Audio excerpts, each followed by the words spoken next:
They don't make sense, you don't make money. They don't make sense, you don't make money. They don't make sense, you don't make money. They don't make sense, you don't make money. This a wonderful place to be. I don't even worry about a hater or enemy. I just go and study how to make me a better me. Build the future for us, visit places you've never seen.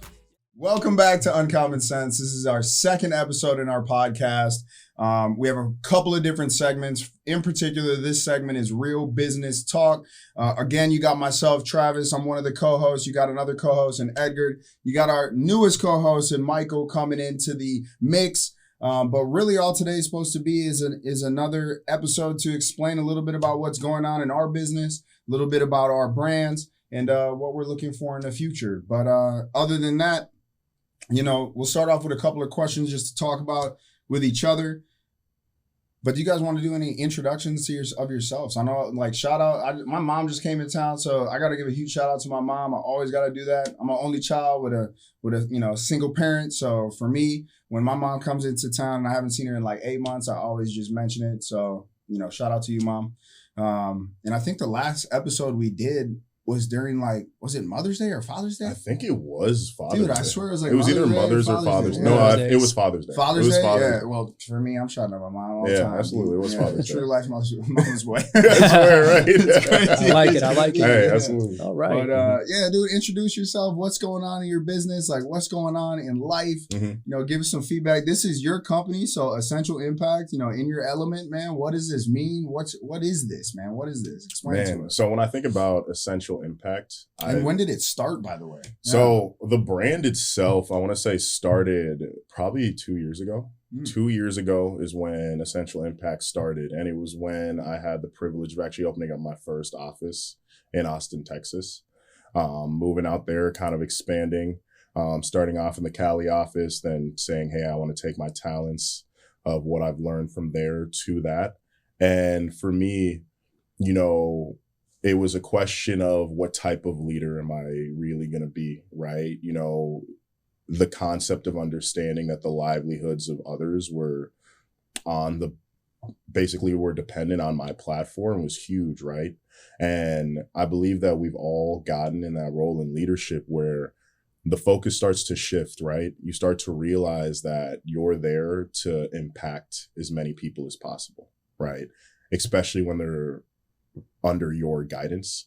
And we had so many moments that impacted me particularly, but I saw a lot of these moments impact others. So I truly believe that once you have a strong platform, that it doesn't matter necessarily what you're backed by, right?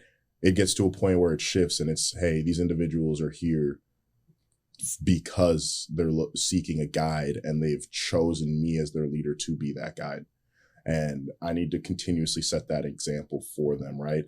So as we make these impacts in their life, it's how can I assist individuals to find themselves so that they can make impacts in others? And I believe it's reciprocated at a point where the individuals you've impacted will impact you. Just kind of out of nowhere at some points, right? Yeah. There's growth in their leadership where, it shifts at a point where it's like, hey, I'm sure when I first came out to Cali, it was, I didn't know a single thing, right? It's kind of, I was more so a blank canvas at that point where now it's, my story's written, the picture's been shown. And now it's just, I see a lot of blank canvases out there that in terms of who we bring in, right? People, they're seeking, they have the question, who am I? When they first come into our doors. And so it's, hey, understand that's why we're here, right? To help you find who you are and get your voice big enough to where you're heard. So for me, when I say essential impact, it's because it's those essential moments that are going to impact your life and the lives of others. So kind of just comes in, and the tagline, more so the motto, everything, the in your element is because, when I think about the concept of in your element, there's so many different shifts. Sometimes it's hot, sometimes it's cold. Sometimes you have to be, you have to be strong, you have to, for real, I just for keep real. thinking of elements. I'm thinking hot, cold, fire. Exactly. I was thinking the same thing. Like I'm really Airbender the for Avatar. sure. I'm really an airbender, in all seriousness. But the in your element, it's just, it's crazy because I think about just being able to pivot and adapt in any situation, right? Because, when you're in business, when you're in the reality of what owning a business, but having your business also have a platform to give others their platform, things change all the time. Plans change. You have a plan and you're saying, hey, it's going to be this way, this way, this way. And then some unexpected variable will come in that says, all right, now we have to shift completely, right? So now I have to make it my element once again, right? I thought it was going to be, cool on this end, but things are starting to heat up, right? So now I got to bring up the temperature of my team or whatever it may be. So I truly believe that in your element is just making every single situation you're in your element, right? And adapting to that. And adapting to it at all times, right?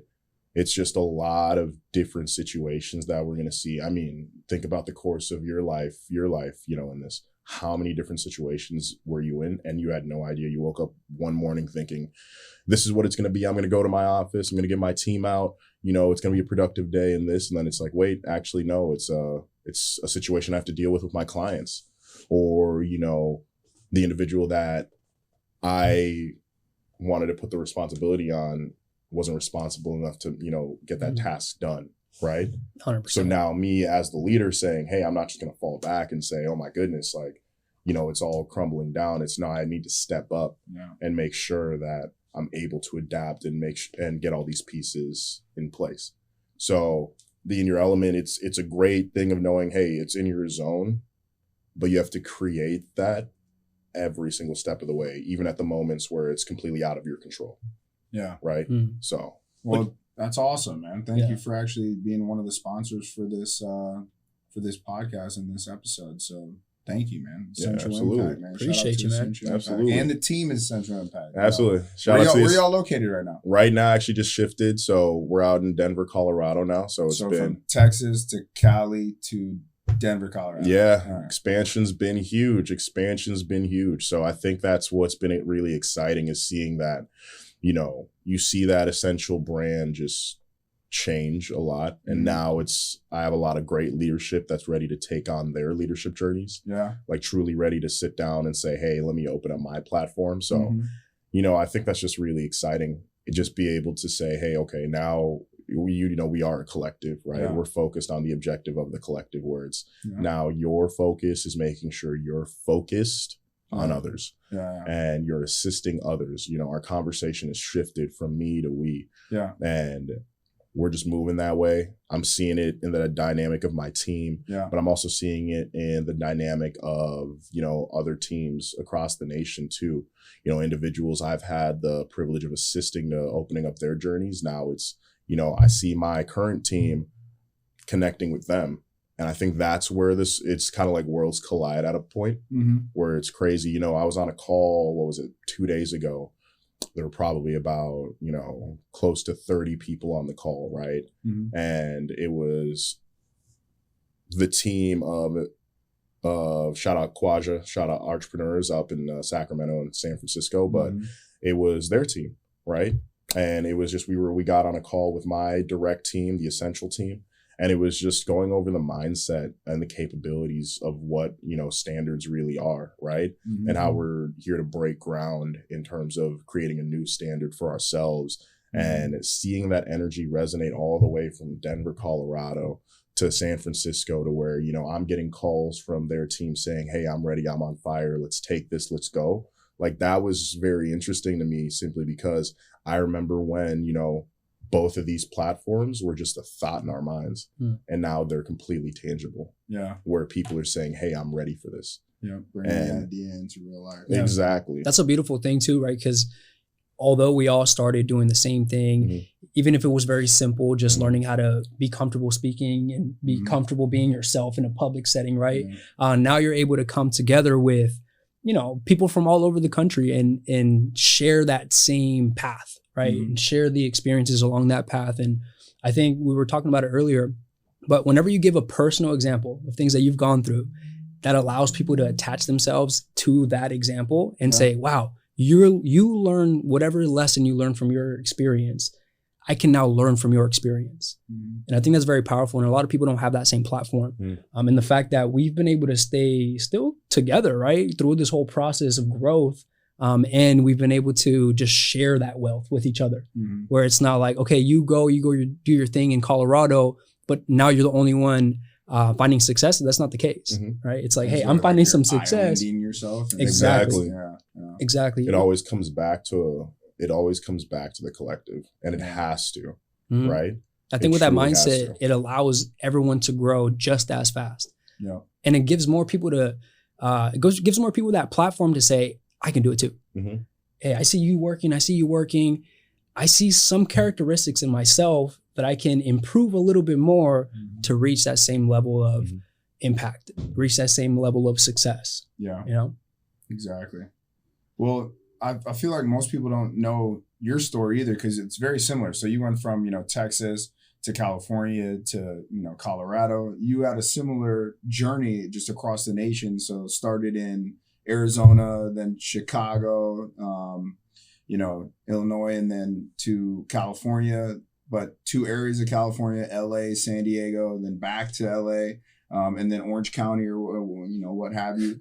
But you've been all over the place. Everywhere, so, both your journeys are very similar in that regard. So fill us in a little bit, because you also have a marketing firm. Most people don't know that we all actually own marketing firms. Myself, I'm Vital Acquisitions. Obviously, we're sponsored today by Essential Impact. So that's Eddie, his business. And then Michael's business is actually Rola Marketing.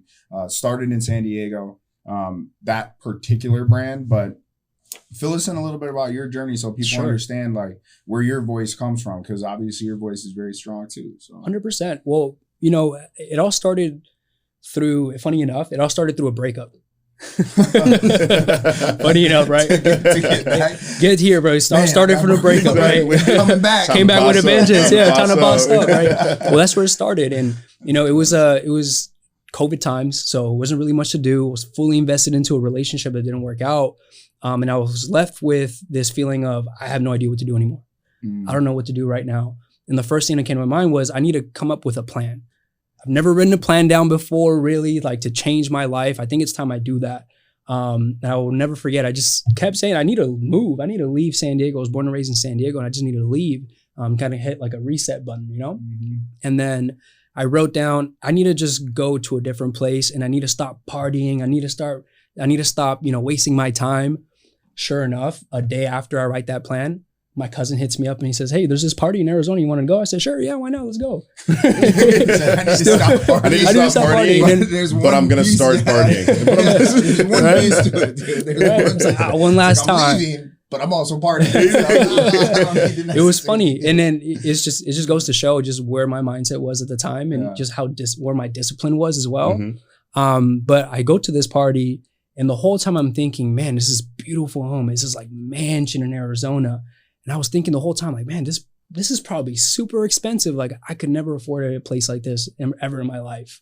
And I talked to the owner of the house. And he says it was like a $650,000 house. Just a mansion, huge property. And I'm thinking to myself, wow, this is crazy. How is this possible here? I didn't know that was a possibility. Born and raised in San Diego, was stuck in my little bubble. I'm thinking every house is $1 million plus. Yeah. So when I show up to this party, the whole time I just want to convince myself that, hey, you can move here, you can change your whole life. So wrote my game plan, moved to Arizona literally a week after visiting. I said, hey, it's hot, but there's AC everywhere. I just got to find a sales job and stack up some money, and then just reinvest it into real estate. And the reason why I wanted to do sales is because I can just make more money that way. Okay. I didn't want to be capped off by an hourly wage. I didn't want to get capped off by a salary, although it had those elements of, okay, there's like that safety net, it's safe, it's secure, exactly how much you're making every week. You can't make more. Yeah. And I just didn't like that. Right. And it was something completely outside of my comfort zone as well. I was super shy growing up. I didn't really like talking to people. I was the guy who was, out and about, just minding my business, headphones in, not talking to anybody. But I wanted to make a change. I realized that, hey, for me to be successful, I need to be a completely different person than who I am right now.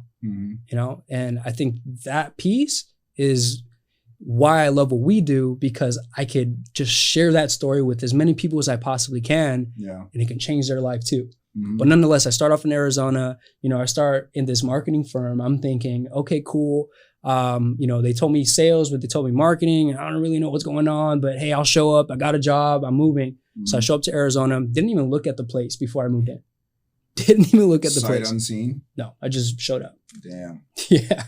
Show up, and it's the hood of Arizona.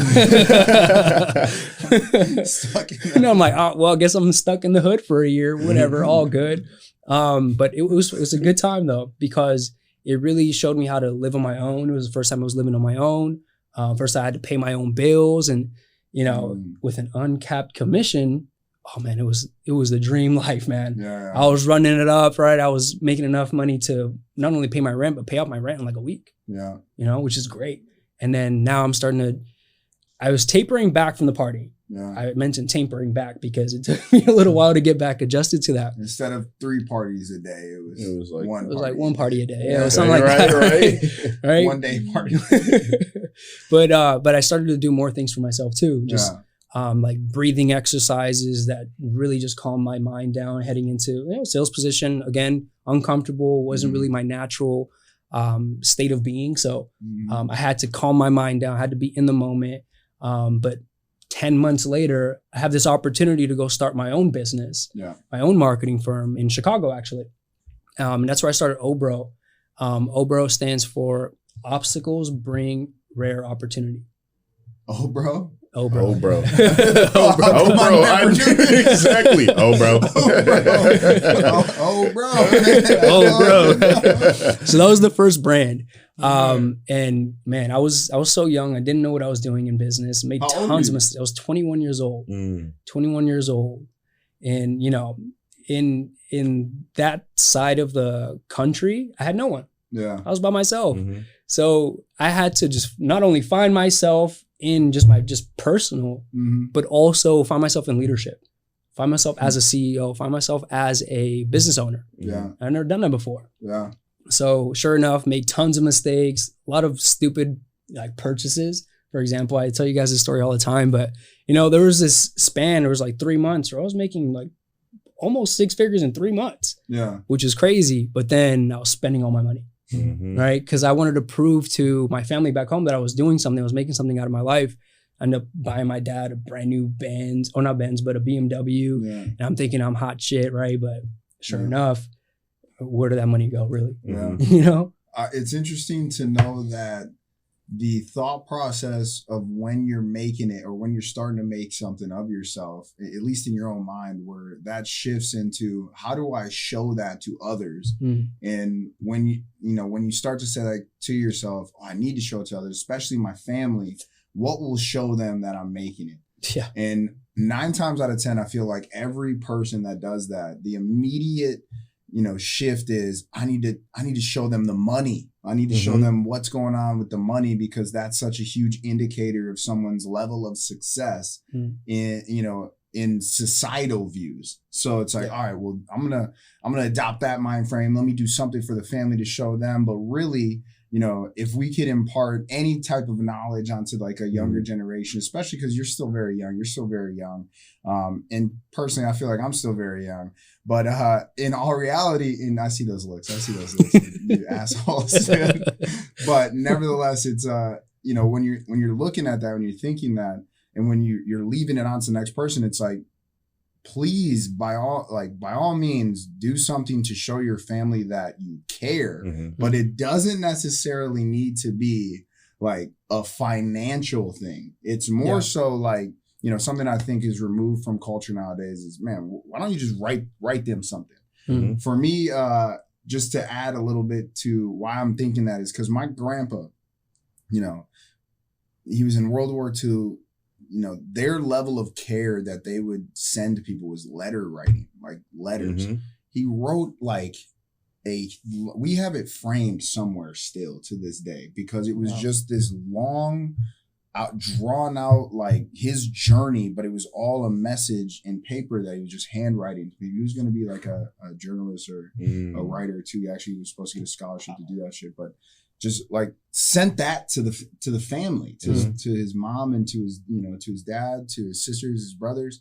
And that was the heartfelt message that is now removed from everywhere. Cause it's like, no, my heartfelt message is now, let me send over, buy you a car. Like, let me give you that type of material instead of leaving you with a message that you could take, which that like handwritten note is pretty powerful, man. Like, yeah. But I only mention that to just say like, damn, that's such a shift in reality when you're like, I'm starting to make it. The only way to show someone else I'm making it in my family is to give you some money or give you a material item to show you, which I don't know if that's like, I don't know, man. I feel like that needs to be adjusted in some way, shape, or form mentally for everyone, including myself. Like I did the same thing. So I think the biggest change that I personally saw, honestly, in you, was what? Was your voice. With what? It was, you called me when you opened up your company. Which one?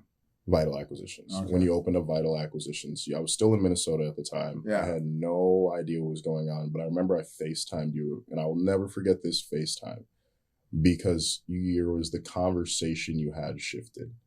The voice you had shifted, the confidence you had shifted. Because I remember you at a point where it was like you were doing a million things, trying to put the pieces together, but it was your voice shifted and it clicked. And I remember seeing that and I was like, man, you look different. And you kind of looked in the camera and you were like, I am different. That's what I said. You were like, I am different. Just ultimate confidence. I'm like, just ultimate. You have no idea. Like, for real. I'm Optimus Prime. I swear. Who knows? Yeah. And I saw that in myself too. Yeah. Honestly, my parents are the ones that said, man, like, you don't sound the same than when you like came out here. And I was like, I'm not the same. I'm not at all. By far. It's something you recognize. It's you just feel it, right? The conversation starts to shift. And I think that's what we've all been focused so much to give people is that's what we say, we're here to help you find your voice. We're here to help you find the confidence to say what needs to be said, but to also give people your message. Yeah. And a lot of people struggle creating their message, right? They know what they want to say. They just don't know how to say it. Yeah. Right. And so they certainly don't know how to voice it. No, they don't know how to voice it, right? So I think saying something and voicing something is almost a completely different element almost. Yeah. So I think it's just the conversation. I mean, I met you out in Miami 2 years ago, or 3 years ago at this point. It was a while ago, yeah. Our conversation was completely shifted. I came out to Obro, to Obro before I, opened up my business, right? And I saw you as that, and I'm like, you're a completely different leader than you were, right? Your voice shifted. The conversation just shifted, right? So I think I know for a fact for us and what we're giving people is just the ability to find that. Yeah. Like find that in themselves. I think what you said too is intriguing because, well, let's dial it back. So continue your story because I'm sort of curious, how did you guys meet in Miami? Where did that union come in? So yeah. If Obro is what you started with, and Obro was in Arizona? This was in Chicago. So it was already the move to Chicago. That's where Obro. So continue, because I want to know where you met Eddie, because that's a different journey in and of itself. Yeah, it's a completely different journey. Well, it started in Arizona. I was finding some success and I was starting to get recognized for it. Was Arizona the place where you purchased the BMW for your dad? No, this was in Chicago. Okay, all right. Yeah, so this is a little bit later down the road. All right. When you came out to the office, it was prior to, it was after I was starting to find some success. It was probably right in the middle. But I love that you mentioned that because it does come with confidence, right? With the way that I carry myself now, it's confidence in knowing why I'm finding success. I think that was the biggest difference, where I was finding tons of success, but I didn't really know why. It's like, well, I'm here, I'm working every single day, I'm applying pressure, but if I had to write it out as a game plan and give it to someone else and they could follow it and find the same level of success, I couldn't do it. And I think that's why I was compensating with, oh, let me go buy you this and buy you that, because to be honest with you, I don't know how to voice it. I don't know how to say, hey, I'm finding a lot of success. I don't know how to say, this is why I'm finding success. And when I met you in Miami, the reason why was because we got invited to this top leaders meeting, right? In Miami, super fun time.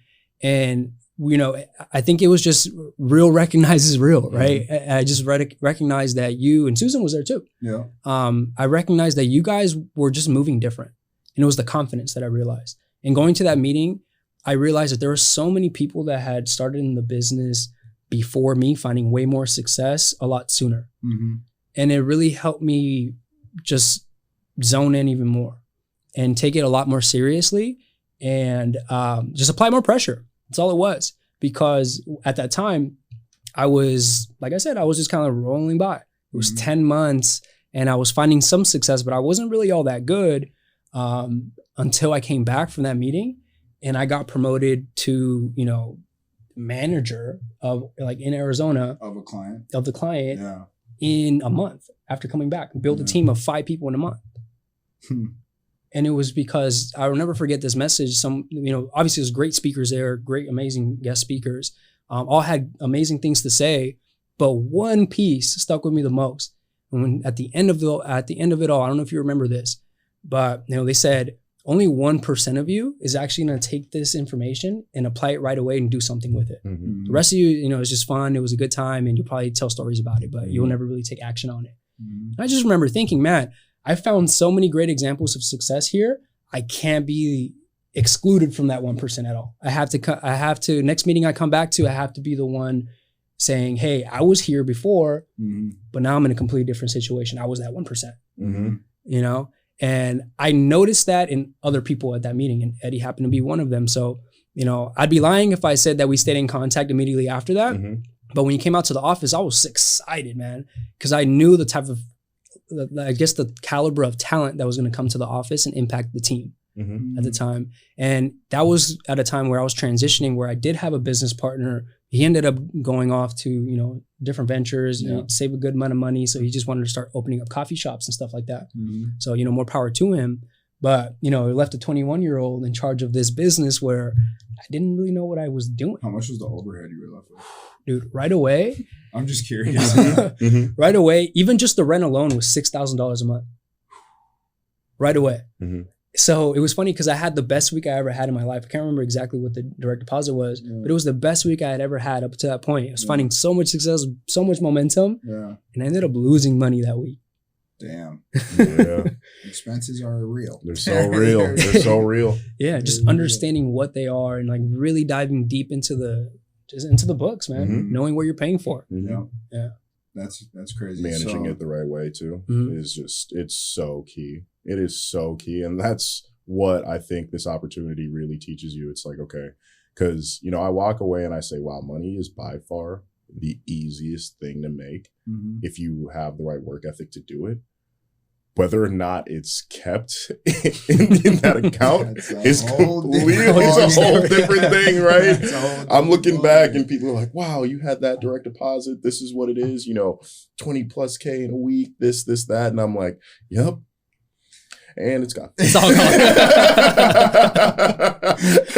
Seriously. It's really just like, it's here and then it's gone. And then it's gone.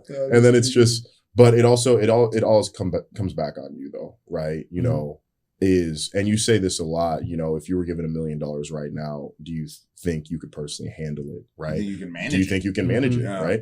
And, you know, I'd have a conversation with, you know, one of our business partners last week where I was just like, hey, you did not manage this well at all. This is why you're seeing yourself in this deficit in terms of what you're making, right?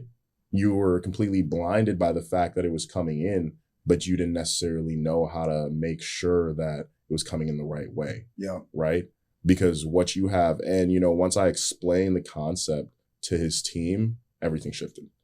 They said, oh, I see what it is. Like, let's break it down. How many people are in the office right now? Oh, there's 21 of you. Okay, beautiful. What was the pot? What was the pot? Everybody shouting you guys out. Hey, this person did this. This person did this. This person did this. You know, and I was like, there's 21 of you. How many people did I shout out? 4. What's the percentage on that? It's all bad. Like, what just happened? And I was like, right now I got a team. I'm in a rebuild period, right? Yeah. I was like, let me shout out my team, right? There's 5 of us. I just shouted out 3 of them. Yeah. What is the percentage on that? Yeah. Everyone kind of just sat back on the call. It was just quiet for a moment. It's because they're just not processing that. No. They're not even thinking in that like frequency. Like, No. You're making money, but you're not really, Yeah. because you're not contributing to the overall team dynamic. Exactly. And with in particular, our business, the businesses themselves, like we have teams that we send out because we're technically outsourced sales teams that we, basically give to other clients for them to utilize our services. So our services outside sales through our marketing tactics and strategies and so on and so forth. So the interesting piece to that is our teams are what gives us revenue. And if someone in that team isn't actually contributing to the overall business, then the business itself is probably going to end up losing money because we still have to pay out for that every person becomes overhead.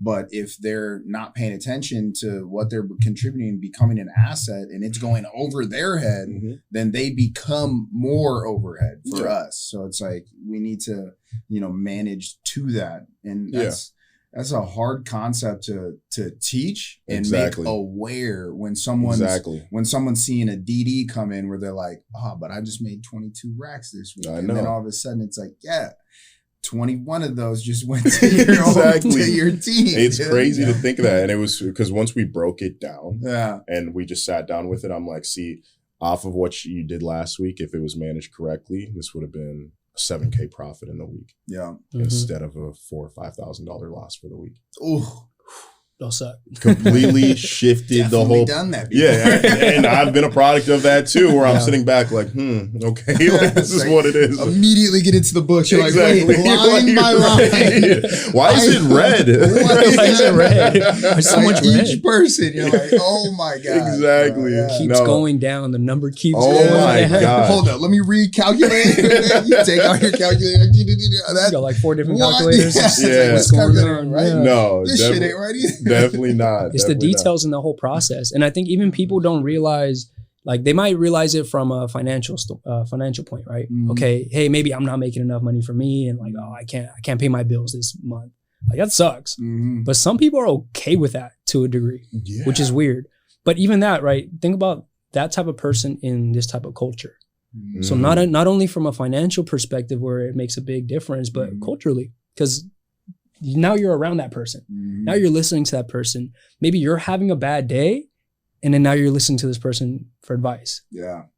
And it always makes you sort of reflect to see if you were ever that individual at a time, so you can potentially give your experience to say, hey, this is what I had to learn through that process because it can hinder this person and it can affect this person and it can affect you. And so you always got to remind yourself and reflect, like, when was I not the example that should have been for the role that you're looking to fill? And that becomes, the role model. So are you that role model during that phase in someone's development in business? In particular, for instance, in the finances. For me, oh my gosh, dude, finances to this day is still one of the elements of like business where I'm just like, what am I doing with that again? But at the same time, it's all learning experiences. It really is. And you have to sort of learn to manage to the pennies. Yeah. Like the actual pennies, which is like, damn, dude, like, why am I paying attention to a penny? It's like, well, it matters. It does. Everything matters. Everything absolutely matters. Yeah. Everything matters. And it's funny how you immediately tied that situation to what did I not do, right? 100%. Like, and that's another shift in leadership, right? What did I not do? Because honestly, when I got that call and I was seeing what was lost, even though it was not quote unquote my business, right? It's you opened up through my platform. I did not set the right example for you. Like, this shouldn't have happened, right? It should not have happened. It's a give and take at a point though, right? It's the individuals have to make sure that they're putting on their adult pants and, paying attention. Exactly. Right. But it always came back to, what did I not do in this situation? And for me, it was, okay, let's have this open discussion with the whole team. Let's put it in perspective, right? Those perspective shifted the whole thing. And now I see the course of his week, this week, and his team's week, crushing it. Good. Simply because they just needed to understand, right? And then pedestaling the right people, right? You know, at the end of the day, I used to say all the time, you know, even before I went out and started my business, hey, technically none of you need to listen to me if you really choose not to. I will let my metrics, I will let my voice, I will let everything around me, my aura, my essence, myself, my actions speak for me, right? Definitely, man. And you have to make that decision though, right? Because most people will say, I want the whole world. I want to impact the whole world, but they don't necessarily understand how much work that takes. Exactly. They're not willing to impact one person first. You got to start with one person. Exactly. You got to start with yourself first. Like, can you impact yourself? Can you motivate yourself to do the things you don't want to do? You know, because that's just a pattern that I've noticed in my life where every single time I do something that's uncomfortable, every single time I do something that's, you know, I normally don't do, or I just don't think I can. Right? Remember, there's a little bit of doubt there, but I still go and do it anyways. Always pays off. It always comes back full circle. It might not happen right then and there at that very given moment, but it might happen a month from now. It might happen 3 months from now. Yeah. And even kind of circling back to, you know, that whole story in Chicago where, you know, I was learning those lessons. I was learning how to manage my finances. You know, I didn't learn my lesson quick enough, and it started to spiral down really, really quickly. But one thing I did notice, or one thing I did realize, was I have to accept the fact that I need help right now. I need help right now. And I saw you crushing it every single week. Yeah. So I said, hey, you know what? Why not go and learn from the best? At that point, don't get too cocky. It's funny that it's funny that you say that. I didn't say that. I actually had a conversation with one of the top leaders in my business, and he said, you know, a leader is somebody that needs to always show that it's gonna be okay, and this, and that. You know, they're strong throughout it. And I was like, I hear you, and I understand that, but also understand your leaders are human too, right? Sometimes the best leader is saying, hey, I may not be in the best situation to lead. Let's put you in the position where you need to be the leader in this situation, right? It's kind of like playing sports, right? Even though I may be the most talented person on the court, if I'm injured, if I'm hurt, right? Why would I be on the floor when I got this guy next to me who's been working, in the lack of better words, working his ass off and knows that he's fresh, he's ready? No, get on the court right now. Like, we have to make sure the team's getting this win. Right. And I got to go back. Exactly. And I got to go, I got to make sure I'm healed. So, you know, when I look at all the leaders in my life, the ones that resonated with me are the ones that said, hey, you know, I'm human. Like, I'm here, right? You don't have to fake it with me and say everything's okay. You know, I'm strong all the time. It's I think it's the ones that say, hey, I'm down. I need the assistance of the team to help lift everybody up though. Right? Yes. And for you, for you, it was, I need help. Right? Think about how many leaders you met in your life, or in life as a whole, where it's like, they're not willing to say I need help. And then you see where their businesses go or their organizations go, and it just, it tanks every single time. Like you said, they island themselves and say, I don't need help. I'm going to do this. I'm going to be the name. I'm going to be the face of this. I'm going to be the one that does this. Where it's like, no, like, give the responsibility to others too. Like, let them go. Right. You know, it was funny because, you know, when I was in the Cali office, I was just so used to getting the shout out of being number one. Right. And one of my trainees at the time he beat me. I kind of got upset for a second. And you looked at me and you were like, dude, this is a good thing. It's the best thing. It's the best thing ever. Like, now he gets to be the one. Like, isn't this what you trained him for? And I sat back and I was like, yeah, you're right. Like, why would I be upset? Like, yeah, for sure. Keep going, keep running. And then he just started running it up. And I started to realize, wow, like, you know, when he would speak and have his conversations with his team, this, I'm like, He sounds just like me. He sounds just like me, you know? And I think for me, I was like, okay, that's what this is, right? It's literally to pass on the torch, right? Because duplication. Duplication. It's to pass on this torch, because if I'm dead and gone, let that legacy carry on through the experiences that others have experienced with me. And I think that's 100% more beneficial than saying, hey, let me just be the face of it. Let me do this. Like, I'm the one. No, it's we. But for it to be we means I have to shift myself and make sure that I'm giving as much as myself to that person so they can give as much as themselves to somebody else. Yeah. And on that same topic of like help, right? Receiving help. I'm a firm believer in the law of reciprocity, right? Where it's like, you know, you give, but at some point you have to receive too, because you're giving so much. I think as leaders, sometimes we get so stuck in this mindset of I have to constantly give to them, which is always going to be the case. But then when it comes to them trying to help, for example, like I find myself being kind of more of a control freak sometimes, right? Especially with our businesses, because I mean, the money is so important to so many people in the world. But to me, man, I got to pay my bills, right? I got to make sure my family's fed. Exactly. I got to manage their bills too. I want to make sure that, you know, everything's working exactly how I want it to work. But sometimes you need to give people that platform to make it better. Yeah. And it's funny because, you know, sometimes you see somebody find a little bit more success and the first thought is like, how are they better than me right now? That's crazy. But that's the best thing that could happen to your business. Giving them that platform. Absolutely. Yeah. You know, it's funny because as I'm in this rebuild, the individual that I helped assist to get to his platform now, I'm like, wow, your business is actually doing better than mine. And I'm so proud of him in this situation.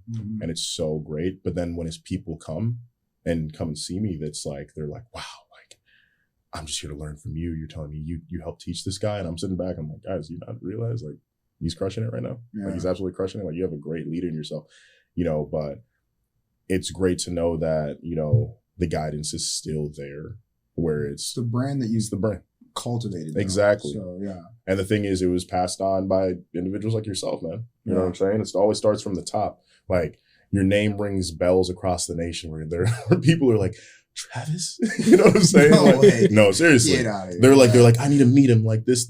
Like, and I'm like, wow, like you really think like he's at, like in your mind, right? Yeah. Like just the level of where this individual is, like you're chasing the opportunity to say, hey, like, I just want to make sure that I'm doing my best so I can meet one of the best. And I'm sitting back, I'm like, wow. Like, you want to set that much of an example? That's just a great feeling to me. That's interesting. It's a great feeling to me because it's like the individual that you've impacted, right, has made such an impact in this person that you've never met before.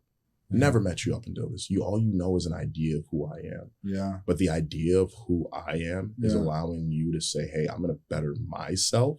Yeah, that's interesting. So I can be an individual that can come and, you know, meet, greet, understand who you are, how you created your, you know, platform, your organization, whatever you want to call it.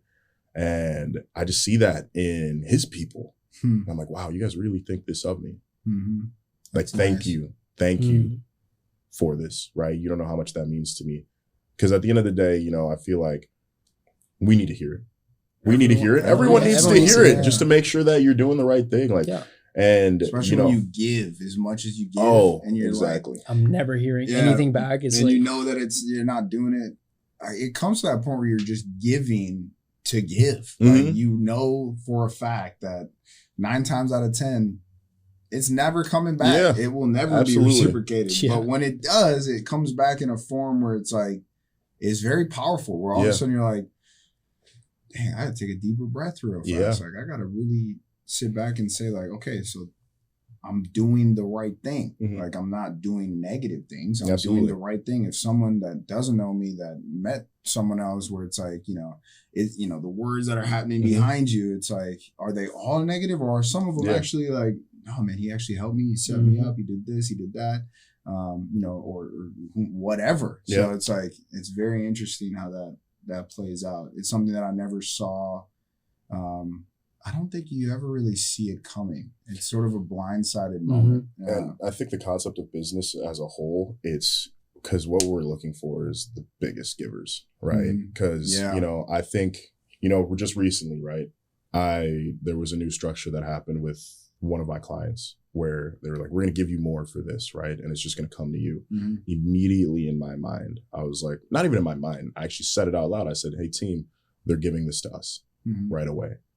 Like my first thought was, oh, I need to give more to my team. I need to give more to those people who've allowed me the platform to assist them, right?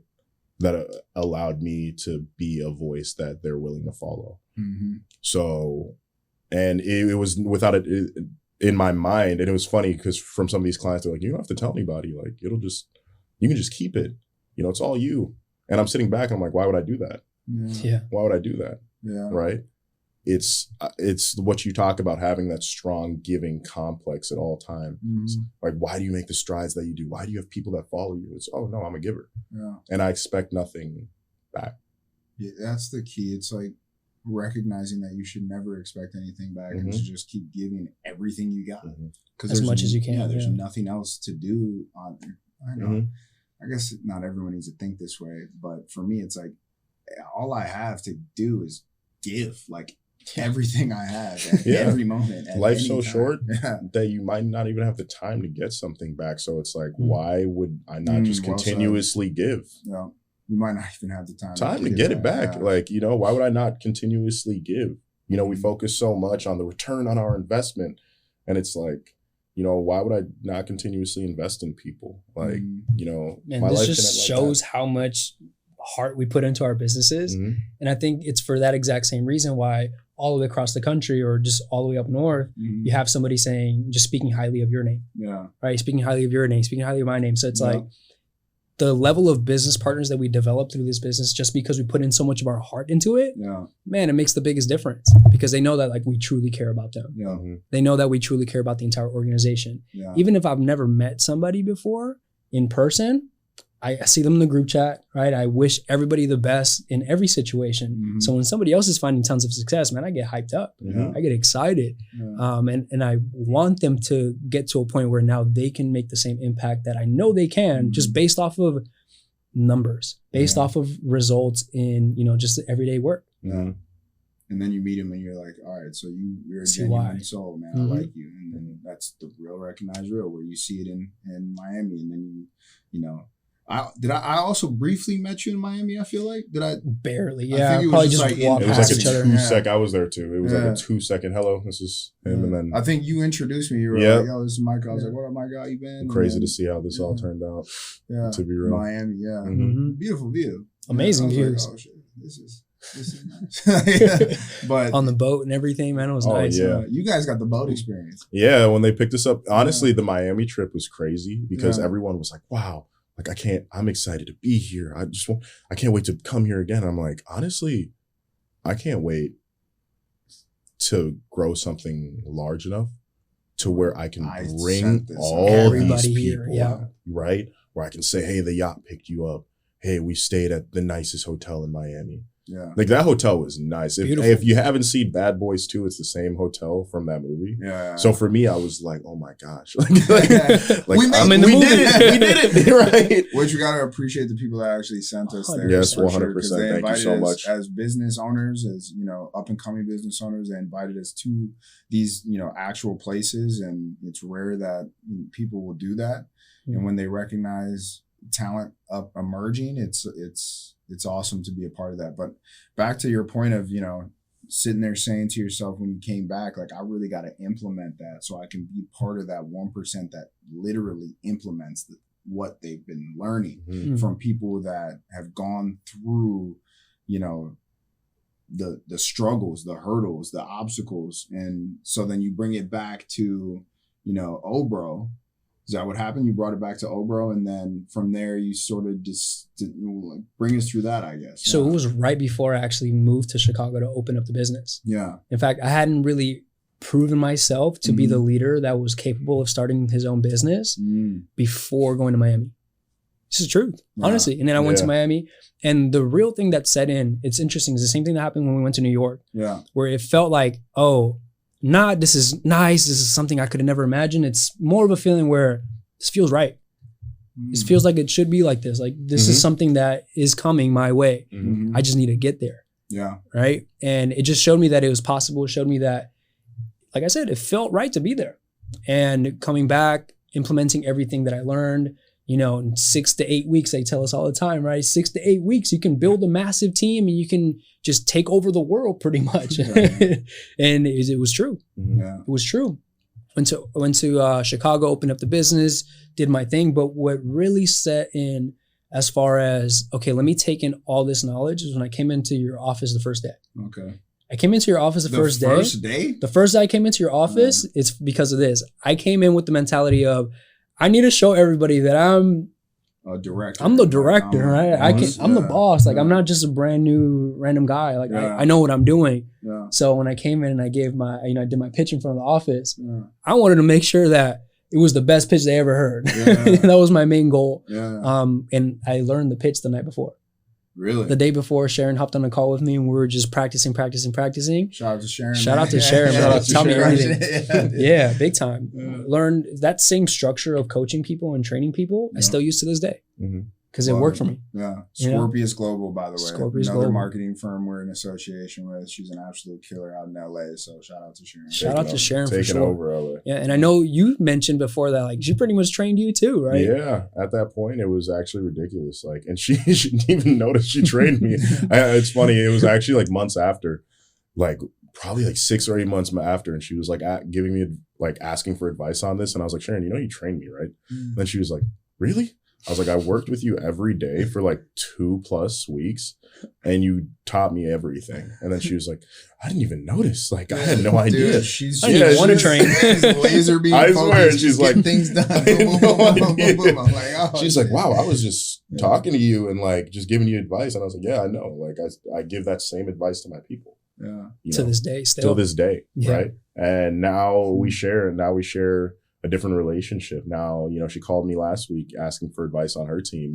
What would you say in this way? How would you say this way? Mm-hmm. And I was like, if I was in your situation, this is how I would say, relay the message to her team, and it got across, right?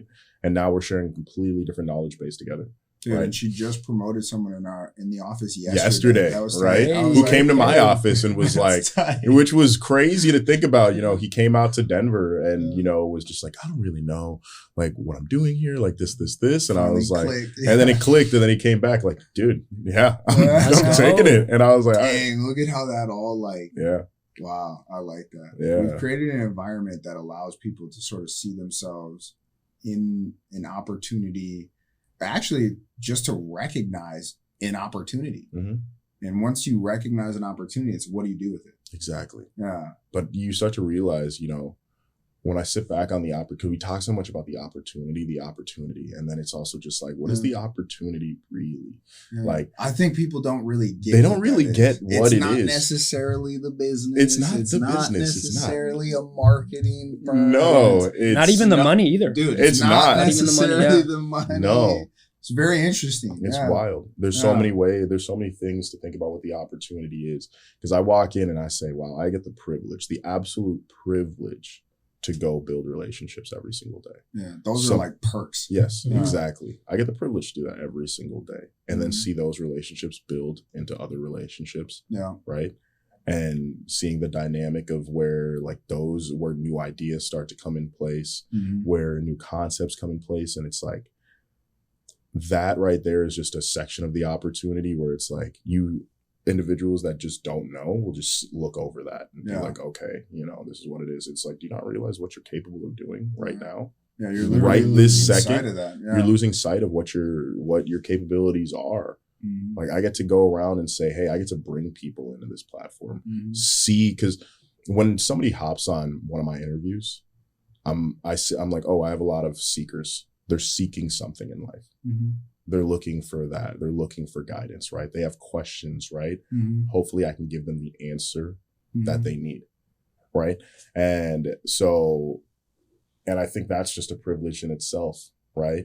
being able to say, hey, I can look somebody in the eye, not know who they are, right? Provide an answer. And impact their heart, giving them an answer. Wild. Could provide answers. You can provide answers, right? That's wild. That's crazy. Weird to think about it. And some of the answers you don't even know how you had Exactly. them. I don't even know how I knew this. Exactly. Wait a minute, was that an answer? Right. And I then hope I gave you the right answer, and they go Exactly. and crush it, right? And they go and find tons of success. And they're like, yeah. good And thing then it you're like, worked. there's no way that happened. That's classic. Yeah. Hey, take this advice. If it doesn't work, it's not my fault. Exactly.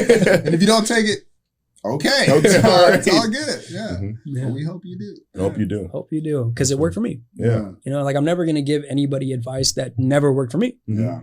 It's like, why would I do that? Yeah. Or even if I do give you advice, always know that, like, hey, I'm human too, right? Exactly. Like, Oh, it didn't sometimes I'll work? make mistakes, Well. but it's not like I'm. Shucks. But it's funny because we say that it's all fun and games, but you know, it's not exactly how we take it, right? Mhm. Because I know you. We take it like to heart. Yeah, If I'm I like, give you shit, advice, why didn't that work? why didn't it Exactly. work? Back to the drawing board. And you're Exactly. on the drawing board for Man, however the long drawing it board takes is to make crazy. sure that you can find a solution Man, for them mhm. again. And then it's like, I got you. Finally figured it out. Let's get it. Yeah. Solution oriented at all times. All times. All times. Yeah. So you ended up coming to the office. Did you think your pitch? I honestly, do you remember it? Because you were there. Like, was his pitch good? I think it was. Pitch was pretty good. Yeah, it wasn't bad. Yeah, my pitch is pretty good. I'm not Yeah. gonna lie. My Yeah, pitch is it pretty wasn't good, bad. man. I It was was practicing. Yeah, I think it was pretty good for sure. I don't know if it was the best of the Probably wasn't the best. I'm No, sorry. no, I don't think it was I the honestly best. think it was the best. It was at the just because you were time. good at you know how to have conversations. That was what it was. You You'd gone came in through and it. showed up, dude. Yeah. And showed out. You Because know how to- everybody was like, oh, this is the level of pitch that we have to get to. Yeah. Because you just came in there, I'm already familiar. I already know how to do it. Let me actually knock it out for them. You know, I quick studied well because I already know how to speak to people well. This is going to be pretty easy. So let me just go up there and knock it out. And you were calm, cool, collected, knocked it out. I don't think anyone really had much feedback because in our office at the time in particular, we'll have people go up to the office, do a pitch, role play that out in front of the office so that people can give feedback, especially the more experienced, representatives of the clients can say, okay, what can be fixed, what could be better, what are you great at, what Mhm. could be further emphasized, all these other elements of your pitch Mhm. where, I don't think anyone really gave you that much feedback because No. it was more so like, oh, this is you. And that's actually what we do in that particular role play is to see if you find your own individuality within that. And if you do, that's going to be basically your character finally is found. It's like, okay, that's you. I can hear it in your tone. I can hear it in your, the way that you speak, your verbiage, everything, because you're starting to be able to find your voice and relay your heart's message. Definitely. And then you're like, okay, I'm able to help you. And that's that really becomes what a real life, in my own interpretation, opinion, is what a real life salesman actually is, Mhm. is someone that can look at you, see what you need help with, and be able to voice the opinion where you're going to want to adopt or actually like absorb what they're saying to you to help you. And that in and of itself is a transaction. Mm-hmm. And you can buy into that, or better yet, I tell everybody this too. It's like, what are you really selling? Because it's just like, you can buy into it or believe in it. Mm-hmm. And so, I think I heard years ago, it's just like, if they like you, they'll listen to you, but if they trust you, they'll do business with you. Right. And so if someone trusts you, they'll do business, they'll do those transactions, they'll do that, that rapport building, and then follow through with what you're saying, because, that's what everyone ends up doing, is selling their voice to everyone else. And it's like, do I want to believe that? Do I want to buy into that? And I mean, those self-help books, podcasts, whatever it may be, it's like, a lot of them are actually monetizing that too. So it's like, oh, I'm actually buying this. Right. Like, I'm actually buying into this. So it's like, what is that? What's that element really? And that's that true life salesman. And it's your heart. Like, what are you, are you giving pieces of your heart where people would actually want to be like, dang, you got such a golden heart. Like, oh man, I want to buy some of that. Like, what is that? Will that help? How can I be a part of it? Yeah. Can I be a part of that? Can I absorb that? And that's the level of understanding communication at its finest, in my interpretation. Again, So communication is that relaying of a message, but that message is what's absorbed. So music, when you hear music, you're absorbing it. So how are you absorbing it? Why are you absorbing it? When are you absorbing it? All these different pieces to communication that will allow someone to either resonate with what you're saying vibrationally or, or not. Because if they don't, well, then they probably don't believe me. They probably don't, trust me. All these other pieces to the puzzle where it's like, if they only did, well, then they would probably be able to get a piece of what I'm giving.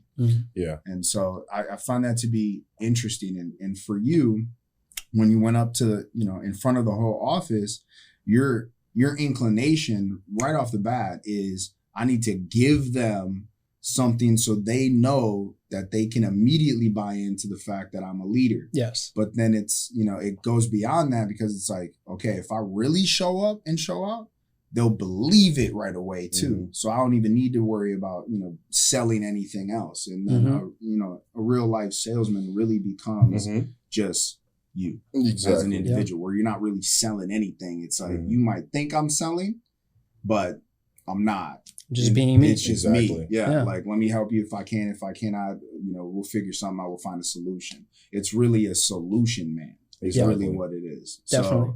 So, and I think most people don't interpret it that way. And they're like, oh, what are you selling? It's like there's some kind of negative vibration. And it's like a real salesperson is literally a solution-oriented human being. Absolutely. It's like, I'm gonna make you understand that it's very important that this solution is customized to you so that you can utilize that for the rest of your life or however long that's necessary. And that's what you teach and that's what you evolve into. At least that's what I've seen in myself, because I've always wondered, like, what am I selling? When people are like, well, technically you're selling yourself. It's like, really? And are you? Like, what about you are you selling?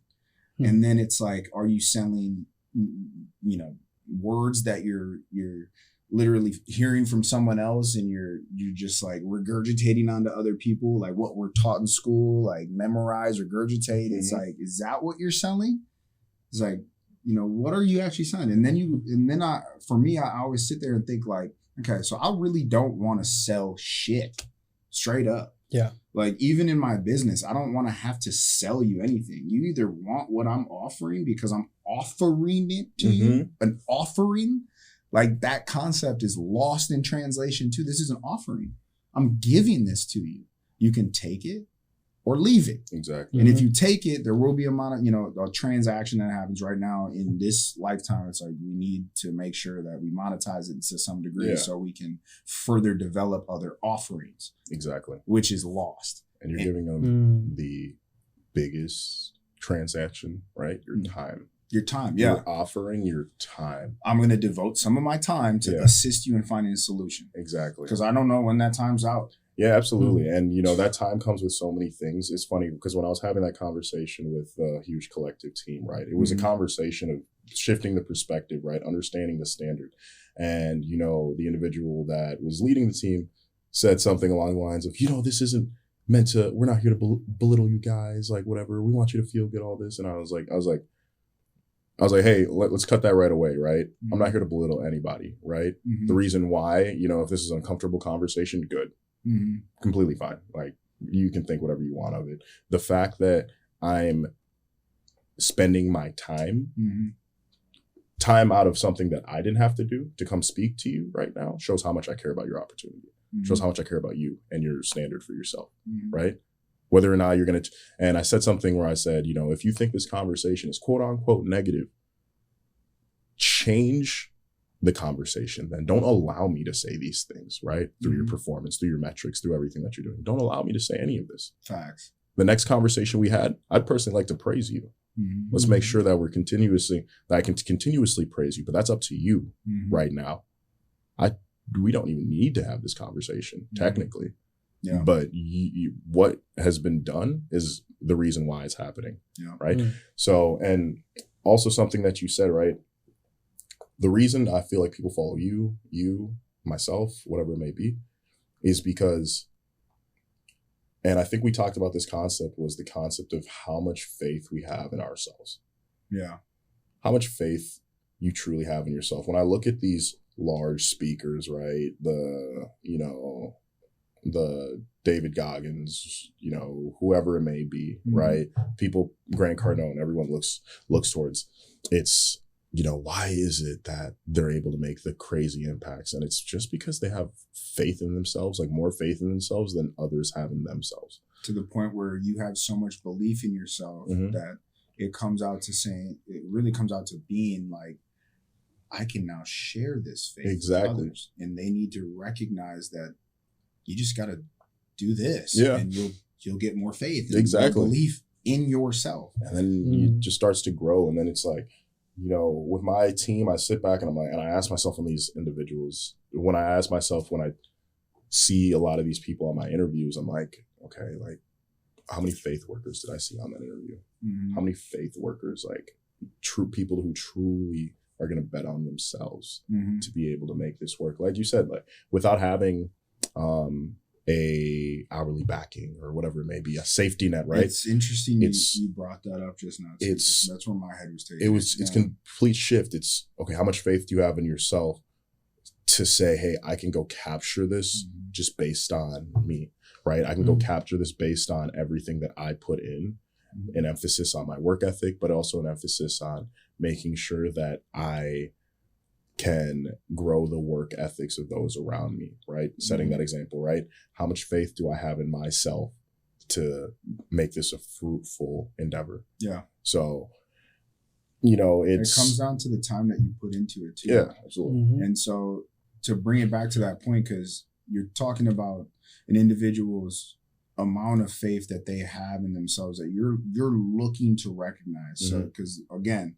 what we do on those interviews and what I've always said is you're looking for reflections of yourself. And those reflections, that they come in different, walks of life. They also come in different energies that you're receiving, which really is like the tones of voice that you're hearing. And so when you accept those and absorb those, you're like, okay, so the main reflection, the main point that you're looking for is that belief in themselves. And that differentiates the individual where you're like, okay, well, if I'm able to, get through to you in this way, you're going to actually learn a lot because I can already tell you believe a lot in yourself.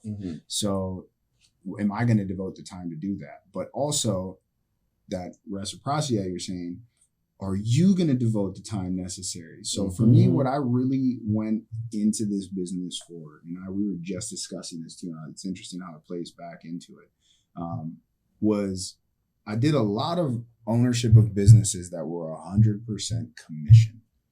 100% commission. And not every human being is made for a 100% commission job. They just are not. Because if something doesn't pan out, you make nothing. Yeah, it's zero. Yeah. It's donuts on donuts on donuts. So a lot at risk. Too much at risk for a lot of people. And I'm like, well, what are you really risking? You're going all in on yourself. You're doubling down on yourself. So if I recognize that, I'm like, that's really what I look for too, is that reflection of, would you double down on yourself? That is the faith. So it's like, that's the reflection piece. Like, I double down. Would you double down? Whomever you are as an individual, as that person, the only piece of the reflection I'm looking for is whether or not you would double down on yourself. Absolutely. And if you do, let's see. But then what we do, and this is why I was like, I wanted to see what it's like to give someone an hourly pay backer, that safety net you're saying, because I want to know what it does to someone's psychology of themselves. And so when you give that to them, you're like, okay, well, here's a little bit of hourly as a backer, like, but you can make all of this. It's an uncapped commission structure where someone at 21 is making more money than they've ever made, to the point where, I bought, to show my love and care and support for my family, and to show that I'm making it, I'm going to go buy you a BMW. Here, have that. And then pursue more business. But at the same time, it's like, okay, I'm giving someone that hourly. Did you have that hourly? No, I mean, you did, but you didn't look at it. You had it. Exactly. So it's like, okay, well, I'm giving someone that. Now I want to know if you're really going to double down on yourself, or are you so, acclimated, you can almost say, to just like, I need this. The bare minimum. The bare minimum. Yeah. And I need that bare minimum to be higher. So if I'm not really working, at least even the verbiage, like at least, dude, at the very least, I'm at least making this much. And it's like, dude, you want me to cap you? You want me to cap you? Like, that's what you want me to do. You want me to actually say, that's how much you're worth, man. And that's it. That's it. No more. Even if I was like, yo, my business, I'm making, I got a $10 million business right now. I'm going to pay you $250,000. Mm-hmm. That's how much you're worth. But I just made, and mind you, this is like every corporation. So I'm paying you that. You better 10x the output. Like, what? I paid you that? 10x it. Yeah. I'm like, okay, so I made that much. But again, that's all I'm giving you. Absolutely. That concept to me is so messed up. And I would say a different word for sure, because it's so messed up that I needed to see what that does to people. But it's allowed me to create a foundation to say, okay, well, I could literally alter someone's understanding of what their worth is, as long as they'll listen. And so you develop the brand where you literally are saying, okay, let me help and assist. I'm going to do this for now, but it's only for now because I don't want you to look at it like that's what you're worth. And so what I really want you to do is pay attention, because if you pay attention, what you're here for and what I'm doing is saying, I'm actually paying for your education right now. I'm going to pay you to sit in our office and learn from leader, all around that's already said to themselves, the hourly, I'm good. What am I here really to do? Exactly. Well, I'm here to learn. All these other things are just perks, like great perk here, great perk there. But that individual, man, we're going to assist you in seeing, hey, salary, that's not what you're worth. You're worth whatever you put your mind to and whether or not you're actually going to do it. I think the difference in our business, though, is that we bring in so many people that get that option. Where it's, I think of a really good friend of mine. Shout out Jason Wang, 3 Real Estate out in South Carolina.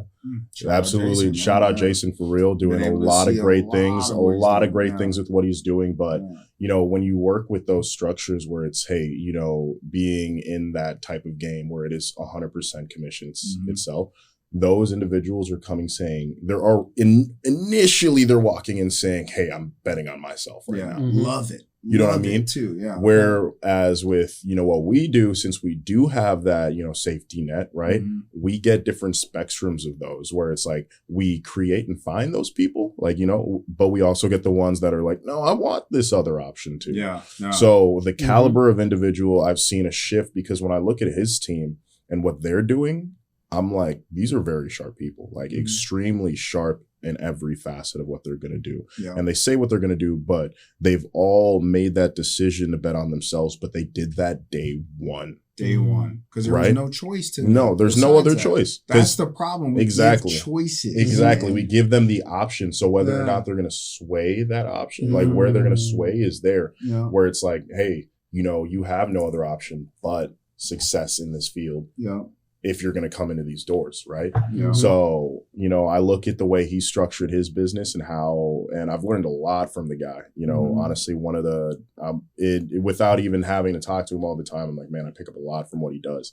And, paths will align. We'll definitely be doing some great things in the future together. But, I see the differences, a lot of crazy similarities, but then I'm like, okay, so these are the differences in the caliber of individual that we may get. But then again, that's where we provide our value, because we're able to offer perspective. We're able to offer just a different interpretation of just every single situation, right? Where somebody could come in, kind of groom with the mentality of just enough, or, at least, or, let me just break even, where we get to redefine that whole mentality and allow these people to step into that confidence that is going to allow them to grow to the person they want to be. Yeah. And at the end of the day, I'm so happy that was the case for myself, where I got to learn from different people. I got to learn from you, got to learn from you. But then you still have to make that decision for yourself to say, well, this is the point in my life where I begin to change it, Mm-hmm. you know? And some people, like you mentioned, they come in ready. Okay, it's time to change my financial situation. It's time to change where my priorities lie, right? But staying disciplined towards it, you can't do that by yourself. At least, well, you can, but it's much harder. So the fact that we're able to cultivate this environment where you can learn from him, you can learn from him, you can learn from anyone across the country and still receive a similar message. But, you know, we talk about it all the time, right? Sometimes it's not the message, but sometimes it's the messenger. And it might be a very uniform response, but it's said in a different way that allows it to click for you to actually go out and make a change. And that's why I love the fact that, you know, we can still come together, even though you're in a complete part of the city, completely different part of the city. I'm in a completely different part of the city. You're all in a whole different state. We can still come together, create some sort of content where it's going to allow people to listen in and say, oh, wow, that's a different perspective. I never thought of it like that. And that happens on a day-to-day. We just have conversations. And that's why I say all the time to my team, I'm going to call you like nonstop, right? I want you to call me nonstop because I want there to be constant communication between us. Because if you're ever going through a challenge, hey, maybe I've gone through it too, right? And maybe I can coach you up on how I handled it and how I got through it. And then, you know, you might not take the exact same route, but you might take elements of it and then go network with someone else and take elements of that. And then same thing with someone else. And the more people you can gain perspective from makes you more confident in whatever decision you're going to make. Right. And that was a mistake I've made before where, you know, I didn't run it by people who've been in the same situations and I try to figure it out by myself. Sure enough, you make mistakes.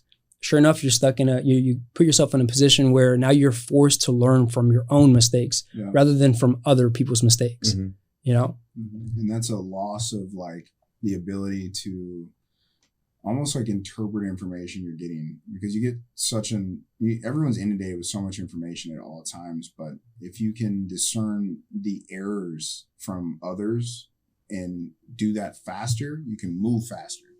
So it's like, and you can move faster in your direction that you're looking to pursue in your goals because there's somebody somewhere that has done what you want to do because that's usually where you find, you know, the means to say, oh, I want to do that. Like, oh, I want to be that. Because it's like, oh, I recognize, like, you know, for me, when I was growing up, all I ever wanted to do was be like Indiana Jones, like literally like an adventure. Like a treasure through caves. Like when I'm a kid, like that's what it was. Like, oh, I just want to do adventures. That's all I want to do. But I didn't think of that prior to understanding, like, I'm witnessing this. I'm seeing someone be an adventurer, like on, you know, pursuits to find treasures around the world. It's like, okay, fantastic. That's what I want. That's what I want to be now. So you can put that, you can put that into a perspective of saying what we do in our business is show the inflection point where you can make a decision to say, oh, I want to be that. And it's like, oh, okay, perfect. Let me actually show you what you need to do in order to get that. Let me show you the tools on how to create and illustrate the life that you want to, you know, have. And then you realize, like, here's the pencil. Like, you know, like, let's write it down. Let's figure it out together. And then we'll pay attention to the details of what you're doing and why you're doing it. And that takes a lot of effort. And for you, when you assimilate it in, because that's really what it becomes. You went from your business and you came into ours, and you assimilated into it and, you know, set yourself up in this with us. What did you actually? I'm sort of curious now that you bring it up. Previously, is like, what type of standard did you see in our office? Like, I'm really from based on what you previously saw to now coming into my office. You know, you have a leader like Eddie, like blowing up #1 in the country. You have a leader like Susan. You know, shout out to Susan, Rad Marketing Agency, by the way, out in Arizona, absolutely crushing it. So if you ever get a chance, you know, she provides awesome services out there. So check it out. But what did you see and how did you sort of figure out how to become like we'll use an element within our business, a pillar too? Sure. I guess the biggest culture shock for me coming in was how comfortable everyone was around each other and how comfortable they were around each other to the point where they can say, hey, this is what I've been struggling with. Hey, this is the issues that I've been having, you know, and then everybody would chime in on the conversation and give their 2 cents and, hey, this is how I handled it. This is how I handled it. Just the back and forth in the office where it was very communicative and very open platform. That when I noticed that, I said, this is why they're finding so much success. Because it's not, they're not islanding themselves. They're not putting themselves in a corner to make their own mistakes and not learn from each other. And that was the first thing that caught my attention. The next thing was the real feedback. Because I know you mentioned that when you went up there, you gave your pitch, didn't really get that much feedback. I got a little bit, but it was real feedback and things that I can apply right away where although maybe some people were a little awestruck when they saw me go up do my pitch for the first time and it was like, pretty good. But there were still leaders in the office saying, hey, this is good, but you could still be better. There's this tweet, this tiny little detail that you can do. Ones. And that, like being able to notice that while everyone else is like, no, that was great. No feedback. That was great. No feedback. Have a note. Do this, that, and the third. Right. And I really appreciated that because I came into your office. I wanted to be a student. I didn't want to come in and be the guy who's like, okay, now I'm the director in town. Right. I was already like no ego at all. And I think that's what helped me grow so much more faster because I was able to take advice from Sharon, where she even told me, she said, yeah, honestly, when Travis told me you were a director before, when you told me that you had your own business before, I thought you were going to come in. I thought you were going to be a little snobby. I thought you were going to have this sort of ego to you. But that's just not you though. It's just not me. Yeah. It's not. That's You want to know the funniest that's thing just about not Michael, though. Dude, I went to his office in Chicago and he said the wildest thing. He was like hyping up his team and he was like, we got to take this right now.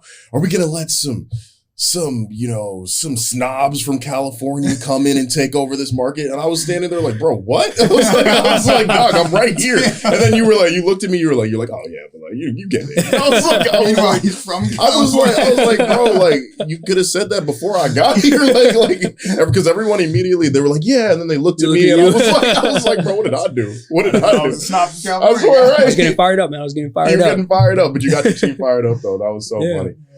Man, it was an interesting seeing how you ran that office. And then coming into our office? And seeing way different. So when you went out there, was that like a road trip we sent out? It was a road trip, yes. I went out for a road trip for, I think, like a week or so.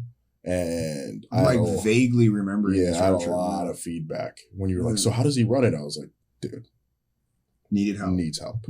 Needs help. Because I remember I came and he was like, what was the impact like? I was like, I have no idea. You're like, what do you mean? I was like, I don't know. They were playing music the whole time. I couldn't hear a single thing. Like, bro, that's funny because there's a lot of like sales offices. Yeah.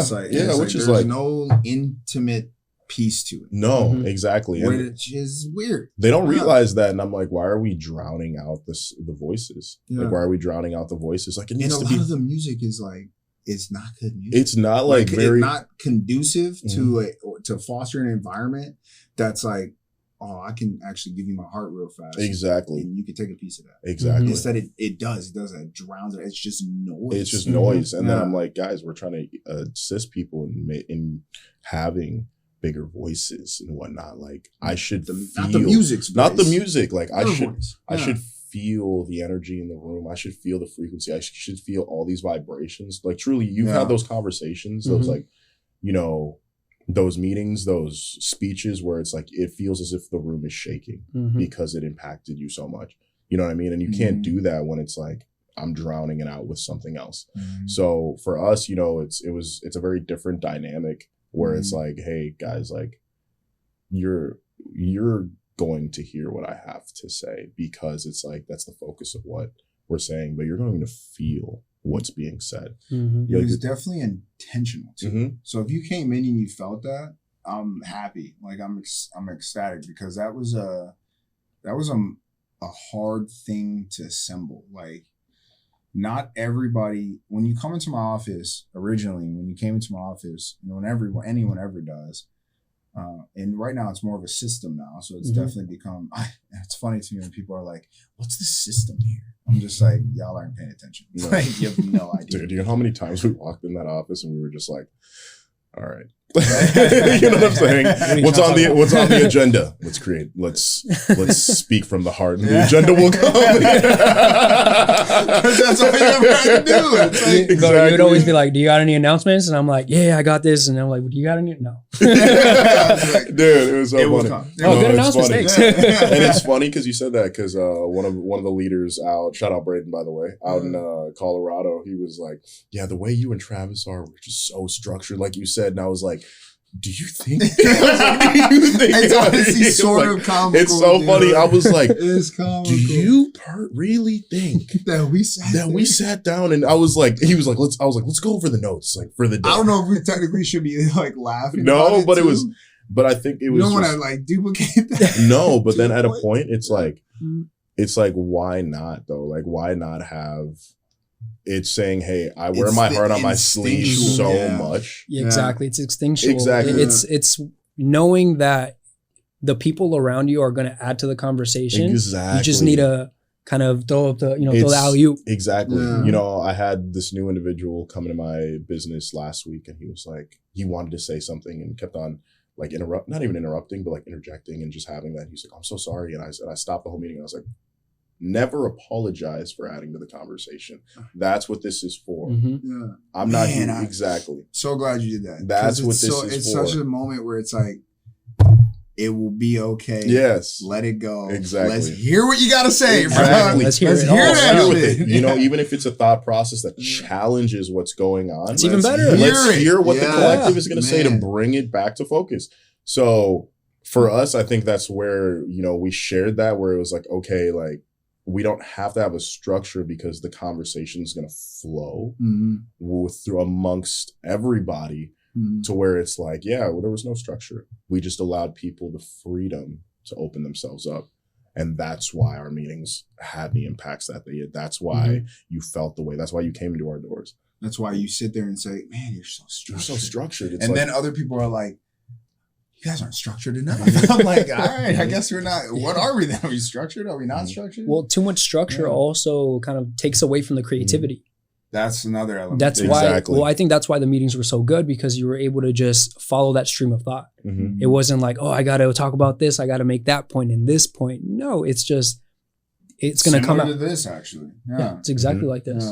Because then it allows you to open up. And then, so when was it that you started to open up into our office and really just say to yourself, like, I'm now a part of this? Because something that, I don't know if you remember this, but he literally, being a director, came into my office, asked me to start in my office as like a brand new, like an entry level, brand new. Like, I'm like, what? I know, he came in so excited too. And he was like, yeah, let's go. And it's funny because your dynamic compared to my dynamic when it happened was so different. Yeah. Because I had to come and relearn too. Yeah. At that point when you came in, like we were both in a very similar process. Oh, because you were coming from a different client to a new client. To a Clue Night. Yeah. A new client. Clue Night. To a new client. Yeah. So it was like, I had to go and, restructure, build and whatnot. So and you came in just like smiling, and I was like, bro, this dude is on some crazy. Like, you know what I'm saying? Like, is he happy right now? And then like 20K DDs in a week to all of a sudden saying, I need to relearn all of this. So that's powerful. Man. That is powerful. But then there was a point where it was like your team was growing so fast, and you were making all these strides, like with a smile, and I'm like sitting here going, like what am I doing? Like what's going on? Like, I'm not seeing that progression. And it was just the perspective, right?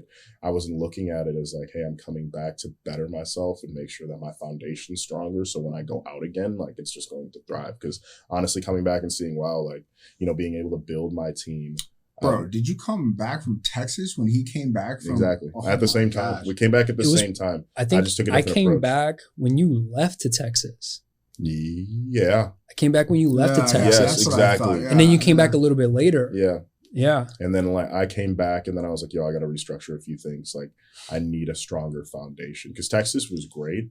It was just, I was bringing in anybody and their mother at that point. You know what I mean? It was just like, I remember some interviews. It was just like, yep, come on, let's go, let's do it. And then I was more taking people. everything. Like, you know what I'm saying? Like, and then it was like, let me come back, refocus. And for you, it was, we talked about, the blessings in that adversity where, now you have a system where it's like, hey, you're going to build something so much stronger than it ever was. And once that start happens again, it's like, it's clockwork because it's like they know it. They understand. Like for my team, like going out to Colorado and knowing that I had strong leadership with me that cares just as much about the platform as I do, I've seen my business go from here to just so much quicker. And I'm like, no, this is not a bad thing, man. That's where the excitement came from. Exactly. Because I knew that if I restarted, learn from scratch, I could now learn the system entirely. Because you originally told me, just come back and just, run the office next to mine. Why not? Yeah, like be a director, man. You already know this stuff. Like join in, man. I'm good. Like I'll help you out. Like whatever we got to do. Yeah. And I knew if I didn't go through the entire process myself, one, I would always have that feeling of like, man, would I even be able to make it in this new office that I'm building? That's the thing for me. It's like, if I'm going to build a system, I'm such a hypocrite if I've never gone through the system myself. Yeah. That's very true. That was the biggest thing for me. Oh man, that's so weird. So that's something I had to learn too, because I've taken like, I don't know if you want to say like adoptees, like that's what it is, but like just adopting people. Yeah, like people who have run businesses. Where I'm sitting here like, I'll bring you into my business and teach you as much as I can. You're the only one though that wanted to like start from the bottom to like grow in it, which I was like, damn, that was so powerful. Interesting thing is I brought 2 reps with me that I had in my office in Chicago. Yeah. And they started off as trainers. Yeah. Which dude, that's the other element. That's what I was gonna say. So you literally brought back people where you said, I'm actually gonna start as a client rep, and they only wanted to start at corporate trainers. And look. Yeah, absolutely. And I was in the thing about that though, there's one piece where, because it's happened a couple times after that too, where I was like, I wish I had you from the beginning, from that seed, instead of me almost like, transplanting, another piece to the actual growth of your stock or whatever it is. So it's like, I always think that I'm like, I wish I could get you back from just the beginning. Because I feel like even from like the other individuals we know, like even on your team, like and other, it's like if I had you in the beginning, you would get it. Yes. And you would feel the growth in a different way than you're currently taking it or viewing it. Because your view now is so, oh no, I need this out of it. Instead of, oh, I need to give into this so we can grow together. Yeah. It's an investment, exactly that. I knew if I came into your business as a like just straight away business partner, we'd probably butt heads. Yeah. We probably wouldn't see eye to eye on many things because I'd never taken the time to understand your perspective and how you built it. So for me in that moment was, I just want to learn everything exactly how you do it so I can be the best business partner to you. It's a very intellectual thought process. And you were 22? 22, yeah. Damn, you were, When I was 22, I was not thinking like that. That's actually fire. Man, I think I started this business at 22. Yeah. I started in the opportunity 22, 23. Yeah. That's wild. Yeah. Going on 23 for sure. So, yeah, very interesting. And then when you actually ended up getting, into our role, into the role that you actually had in the office, what was the dynamic that made you actually feel like, all right, I'm in my element? It was when I got promoted to a trainer position, right? Started to build a team. And I built a massive team. I think it was like around 20 people. It was a huge team.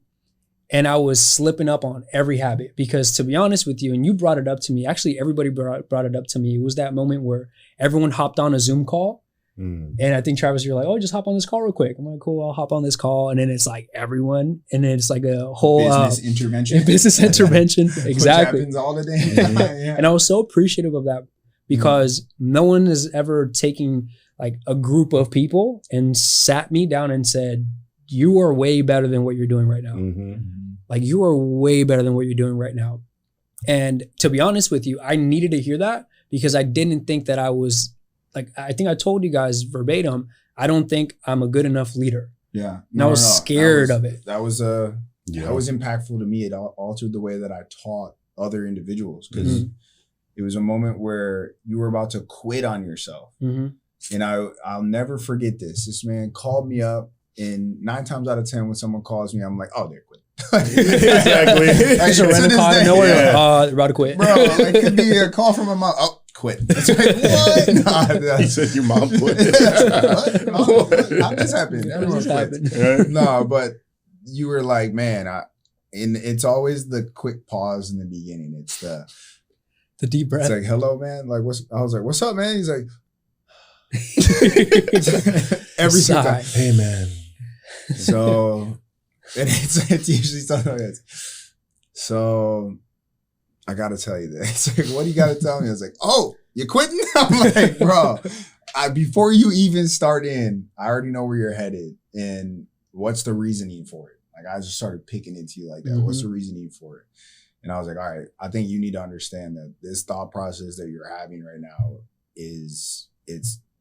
it's not acceptable to the caliber of person that you are. That you are. Yeah. And I think you and I was, I'm direct as can be, to the point where people sometimes get turned off by it. And I'm just like, dude, sometimes you just got to hear it. And if you don't want to hear it from me, you're going to hear it from a different messenger. And it's probably going to be life kicking you in the chin at some point in time. But I'm going to tell you as best I can, as politely as I can, while still being very, very direct.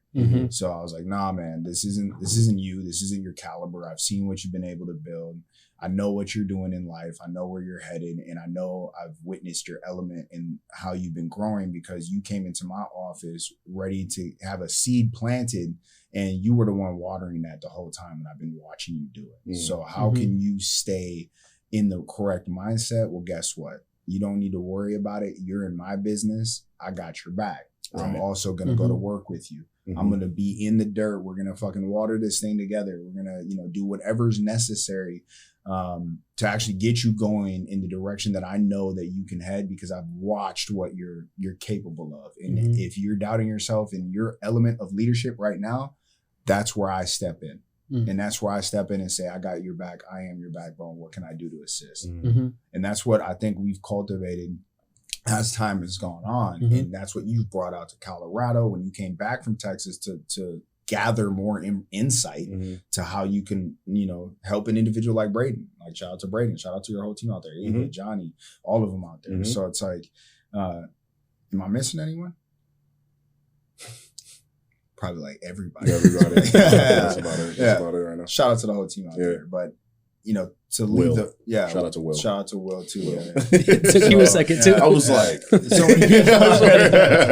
That's what happens when we've done a lot for a lot of people. But that's sort of the piece that I'd like to leave you with, is to understand what we've developed now and has become a core foundation to every culture that we now enter, and what we now utilize as what we do to go consult for other businesses. So we take what we've learned, our culture, and what has literally grown a garden, if you will, to say, hey, we could go into your office now and show you exactly how to make a fruitful garden. Yes. Where this is going to now be something that you can take with you forever, and your people will now see the impressions that you can leave. But that's, again, shout out to your business, man. Essential impact in your element. Absolutely. I think it's awesome that you just came back into town to sponsor another event for us. Thank you, Rola Marketing, Michael, for actually showing up and being a part of the conversation. I think, it's always a pleasure to have everyone in the same room talking about real business that we've gone through, our experiences, what we've done as, men growing up into this, on this planet, to be honest with you. And so I'm really looking forward to what we do in the near future as a unit. I know it's going to be a lot of impactful things and selfishly, it's going to be impactful on me, because I look at you guys and I'm like, man, I've watched your maturation. I've watched you grow as professionals in your businesses and how people view you now. And, I'm proud to just be a part of that type of, a part of that type of growth. And I'm super excited for the different endeavors that we're going to go forward into. Because again, this year, and we said it a while ago, but this year has always been the year of execution. Execution, baby. Getting things done. Everything. Doing it. Mm-hmm. And I think that's a piece of, if I was to say something that's a piece of my element, especially for this year, it's definitely just being that state of execution. Like, I need to get this done. I'm doing what I'm saying I'm going to do. Mm-hmm. And Absolutely. I'm doing it with every piece of business in accordance with, where we're headed as a team. So I appreciate y'all jumping into this conversation. Appreciate it, man. Appreciate this conversation. Definitely. Yeah, absolutely. Well, signing off, my name's Travis. Welcome again to the Uncommon Sense, man. We're always talking, doing as best we can to just give you insights as to what we do in our lives. Again, we have Essential Impact. You're looking at it on the screen. Company out in Colorado. Definitely take a look at them. Check out their website. Any handles you got that you want to have them look into or anything like Essential Impact Marketing. You can find us on Instagram. And then the URL is essentialimpactmarketing.com. It's really exciting to see that we're still growing within this, right? Saying, hey, we're going to execute what we talked about. Hopped on a flight just to come out here and, have this conversation as a whole. And, just messages from, what the brand truly means is understanding that, kind of a culmination of everything that we said, right? Have faith in yourself, take the biggest gamble by betting on oneself, right? Bet on those around you, have faith in others, right? And, get ready to make those impacts in life, because you will, and you will be impacted by making those impacts, right? And, by being in your element is understanding that, this is your game. Be the coach of your life, be the guide in your life, be the guide in others, right? Get ready, practice as much as possible, get ready to play, and, just really make it your zone, make it your element, bring everything you're saying into fruition, right? And it's not going to be an easy road to be able to do that. But the thing that does make it easier is associating yourself with the right team. So facts, love it, man. Love it. Great message. And then, yourself, Michael, Rola Marketing. What's Rola mean first off? And then, what are your handles, man? Where do people follow you? Sure. So, Rola Marketing, we're based out of San Diego, California. Rola_marketing. You can find us on every single social media you can find us on. But closing out, I love the fact that we stayed on topic with, just showcasing your element. And for me, I just want to make sure that everybody who I can impact, anybody who I come across, is also taking it to like a level for themselves to pay it forward to as many people as they possibly can. Mm-hmm. That's why I love going into business with you all, with people who I respect, with people who I know always have my back. Mm-hmm. And if you can pay that forward to as many people as you can, you're going to have such a massive team, and there's strength in numbers. Mm-hmm. So the bigger your team can be and the more you can trust your team, the more you can accomplish, the more you can change in this world. Mm-hmm. So, I appreciate you both for having me on. Yeah. It's a blast. Man, it's fun, man. And then last but not least, man, Vital Acquisitions, check us out. Vital_acquisitions. That's, IG. You can always check us out there. VitalAcquisitions.com, everything there. But we got Uncommon Sense. This is launched. It's launched I want to say it's launching in a couple weeks. Launching in a couple weeks. Everyone that's been asking where it is, we're coming. Yeah. Don't worry. We're coming. Don't worry. It's coming. Right? Coming soon. Theaters near you. So what we're really doing is just making sure that our sponsorships are in place. We got a clothing brand that's actually going to be a part of the whole process. So excited. So we're developing more elements to this piece. Shout out again in your element. So always really just think about what we can do with this platform, fellas. I love this stuff. Absolutely. But check us out, Uncommon Sense, man. See you soon, and thank you for joining us. Appreciate it. Thank you. They don't make sense, you don't make money. They don't make sense, you don't make money. They don't make sense, you don't make money. They don't make sense, you don't make money. This a wonderful place to be. I don't even worry about a hater or enemy. I just go and study how to make me a better me. Build the future for us, visit places you've never seen.